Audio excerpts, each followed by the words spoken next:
প্রিয় দর্শক, আসসালামু আলাইকুম।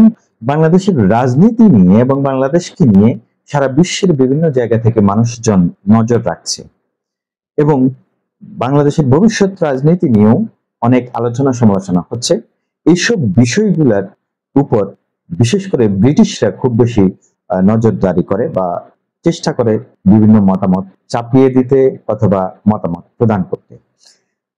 তেমনি ব্রিটিশ একটি সাপ্তাহিক পত্রিকা দ্য উইক নিউজ ম্যাগাজিন চলতি সংখ্যায় বাংলাদেশের জাতীয়তাবাদী দল বিএনপির ভারপ্রাপ্ত চেয়ারপারসন তারেক রহমানকে নিয়ে কভার স্টোরি করেছে, যার শিরোনাম ডেস্টিনিস চাইল্ড বা নিয়তির সন্তান।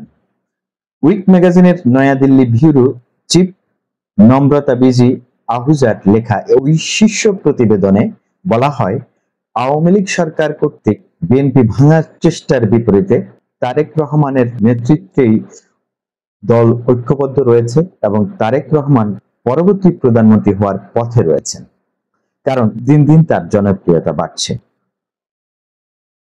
এটা বলার অপেক্ষা রাখে না, আগামী কোনো মতো একটা নির্বাচন হলে বিএনপি ক্ষমতায় আসবে এবং সেক্ষেত্রে দলীয় এবং সবারই পছন্দ তারেক রহমানকে পরবর্তী প্রধানমন্ত্রী ভাবা হচ্ছে। প্রতিবেদনে আরো কিছু কথা বলা হয়েছে, যেমন 57 বছর বয়সী তারেক এখন তার মায়ের পদাঙ্ক অনুসরণ করছেন, কারণ বাংলাদেশ গণতান্ত্রিক প্রক্রিয়ায় পুনরায় শুরু করার চেষ্টা করছে। আমরা জানি যে দীর্ঘ 17 বছর পর্যন্ত বাংলাদেশ ভোটারবিহীন নির্বাচন হয়েছে এবং বর্তমানে ক্ষমতায় আছেন অভ্যুত্থানের সরকার। তো সেক্ষেত্রে গণতন্ত্র যদি ফিরে আসে, আবার ঠিক বেগম খালেদা জিয়ার মতোই তার ছেলেও একইভাবে গণতন্ত্রের প্রধানমন্ত্রী হিসেবে আবির্ভূত হবেন। সাপ্তাহিক ম্যাগাজিন দ্য উইকের চলতি সংখ্যার কভার স্টোরি দ্য ডেস্টিনিস চাইল্ডের বাংলা অনুবাদটি আমি আপনাদের সাথে শেয়ার করব।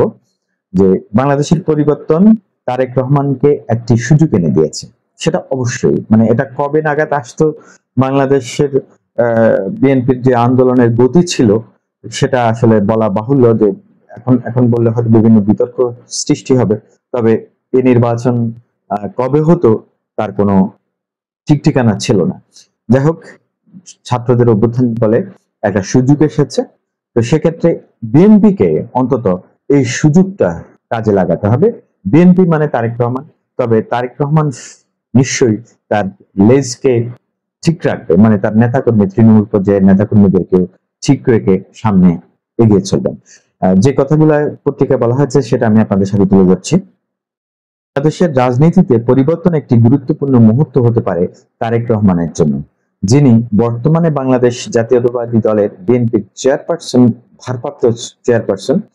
সমর্থকদের কাছে তারেক জিয়া নামে পরিচিত। তিনি সাবেক প্রেসিডেন্ট জিয়াউর রহমান এবং সাবেক প্রধানমন্ত্রী খালেদা জিয়ার পুত্র। মুক্তিযোদ্ধা ও সেনা জেনারেল জিয়া বাংলাদেশ জাতীয়তাবাদী দল বিএনপি প্রতিষ্ঠা করেন। 1981 সালে বিদ্রোহী সেনা কর্মকর্তাদের হাতে নিহত হওয়ার পর খালেদা জিয়া দলের নেতৃত্ব গ্রহণ করেন। খালেদা জিয়া ও শেখ হাসিনা 1990 সালে গণঅভ্যুত্থানে গুরুত্বপূর্ণ ভূমিকা পালন করেন, যা প্রেসিডেন্ট হোসাইন মোহাম্মদ এরশাদের পতনের দিকে নিয়ে যায়। যে হোসাইন মোহাম্মদ এরশাদের যে পতনটা হয়েছিল, সেক্ষেত্রে খালেদা জিয়া এবং শেখ হাসিনা একসাথেই আন্দোলন করেছিলেন। 17 বছর বয়সী তারেক রহমান এখন তার মায়ের পদাঙ্ক অনুসরণ করছেন, কারণ বাংলাদেশের গণতান্ত্রিক প্রক্রিয়া পুনরায় শুরু করার চেষ্টা করছেন। আওয়ামী লীগ সরকারকে সরিয়ে দেওয়ার পর বিএনপি দেশের সবচেয়ে বড় রাজনৈতিক শক্তিতে আবির্ভূত হয়েছে। ঢাকায় তারেক রহমানের প্রত্যাবর্তন নিয়ে ব্যাপক উত্তেজনা বিরাজ করছে। তিনি বর্তমানে লন্ডনে অবস্থান করছেন। তারেক রহমানের জন্য যিনি ভার্চুয়ালি নেতাকর্মীদের উদ্দেশ্যে বক্তব্য রাখছেন, ঢাকায় নামার পর তার জীবনে পুণ্যচক্র সম্পূর্ণ হবে। খালেদা জিয়া আশা করছেন তাকেই আসন্ন নির্বাচনে দলের মুখ হিসেবে আবির্ভূত করবেন, মানে তারেকই আসন্ন নির্বাচনে দলের মুখ হিসেবে আবির্ভূত হবে। খালেদা জিয়া আশা করছেন তারেকই আসন্ন নির্বাচনে দলের মুখ হিসেবে আবির্ভূত হবে। তারেক ইতোমধ্যে একটি সুস্পষ্ট পরিকল্পনা করেছেন, বললেন তার উপদেষ্টা মাহাদি আমিন। চাকুরি, জনস্বাস্থ্য, শিক্ষা, কৃষক, শ্রমিক বা শ্রমজীবী যেই হোক না কেন, আমরা তাদের সমান সুযোগ ন্যায্য মজুরি এবং দুর্নীতিমুক্ত একটি গণতান্ত্রিক ব্যবস্থা দিতে চায়, বললেন বিশ্বব্যাংকের সাবেক কর্মকর্তা এবং তারেকের উপদেষ্টা ডক্টর জিয়াউদ্দিন হায়দার। আমরা একটি জ্ঞানভিত্তিক ও উন্নয়ন কেন্দ্রিক রাজনীতি গড়ে তুলতে তারেকের দৃষ্টিভঙ্গি বাস্তবায়ন করতে চাই। সব নজর এখন থাকবে এদিকে যে কতটা দক্ষতার সাথে তারেক বাংলাদেশের নেতৃত্ব নিতে সক্ষম হবেন যখন তিনি ঢাকায় নামবেন। তিনি নির্বাসনে যেতে বাধ্য হয়েছিলেন এবং সামরিক প্রশাসনিক কর্তৃত্ব তার কাছ থেকে লিখিত অঙ্গীকার নিয়েছিলেন যে তিনি ভবিষ্যতে আর রাজনীতিতে জড়াবেন না। এটি ছিল তার রাজনৈতিক অধিকারের লঙ্ঘন, বললেন জর্জিয়া স্টেট ইউনিভার্সিটির পিএইচডি গবেষক ও রাজনৈতিক বিশ্লেষক আসিফ বিন আলী। 16 বছরের নির্বাসনকালে তারেক ব্যক্তিগত ক্ষতির সম্মুখীন হন। তিনি তার ছোট ভাই আরাফাত রহমান কোকোকে হারান এবং বহু আইনি ও রাজনৈতিক চ্যালেঞ্জের সম্মুখীন হন। তবুও তিনি বিএনপিতে প্রভাবশালী থেকে যান এবং দলকে একত্রিত রাখেন।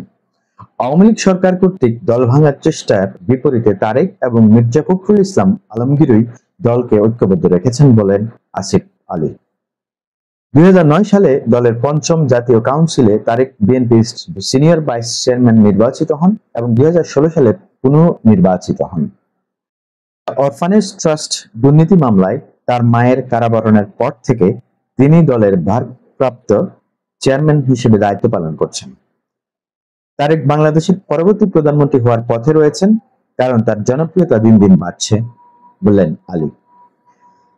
তারেক 1988 সালে রাজনীতিতে প্রবেশ করেন। তিনি 1991 সালে নির্বাচনী প্রচারে অংশগ্রহণ করেন, কিন্তু পরে খুব একটা সক্রিয় ছিলেন না। যদিও বিএনপি সরকার গঠন করে, তিনি 2001 সালে নির্বাচনী প্রচারে পুনরায় সক্রিয় হন এবং বিএনপি নিরঙ্কুশ বিজয় লাভ করে। এই সময়ে তিনি দলে উল্লেখযোগ্য প্রভাব অর্জন করেন। তবে মায়ের শাসনামলে তার বিরুদ্ধে অপ্রয়োজনীয় হস্তক্ষেপ এবং সরকারের কোনো আনুষ্ঠানিক পদে না থেকেও ক্ষমতা প্রয়োগের অভিযোগ আনা হয়। 2007 সালে ফখরুদ্দিন আহমেদের নেতৃত্বে একটি সামরিক সমর্থিত তত্ত্বাবধায়ক সরকার গঠিত হয় এবং তারেক তার মায়ের সঙ্গে বন্দী হন। 2 বছর তত্ত্বাবধায়ক সরকারের শাসনকালে অনেক শীর্ষস্থানীয় রাজনৈতিক নেতাকে গ্রেপ্তার ও নির্যাতন করা হয়। তারেক 2008 সালে নির্বাচন পূর্বে মুক্তি পান এবং চিকিৎসার জন্য প্যারোলে লন্ডনে যাওয়ার অনুমতি পান। বাংলাদেশ পরিবর্তন তারেকের জন্য একটি সুযোগ, যাতে তিনি তার পূর্বসূরীদের ধারা ভেঙে নিজস্ব একটি উত্তরাধিকার তৈরি করতে পারেন।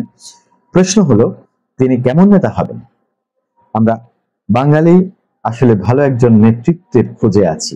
এখন তারেক রহমানের সামনে অবাধ সুযোগ, এবং তিনি যদি ভালোভাবে দেশ পরিচালনা করতে সক্ষম হন, আমার মনে হয় সারা জীবন প্রধানমন্ত্রী হিসেবে থাকতে পারবেন, যেহেতু ইতিমধ্যে আওয়ামী লীগ তার জনপ্রিয়তা হারিয়ে শূন্যের কোটায় চলে গেছে এবং এই দলটি আর ঘুরে দাঁড়ানোর কোনো সম্ভাবনা নেই।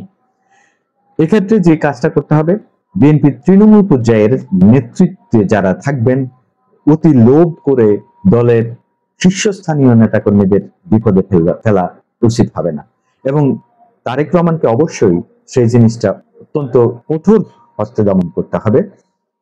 তবেই তিনি জনমানুষের নেতা হয়ে উঠবেন এবং বাংলাদেশকে একদিন তার কাঙ্ক্ষিত লক্ষ্যে নিয়ে যাবেন। আমরা এই প্রত্যাশা তার কাছ থেকে করতে পারি।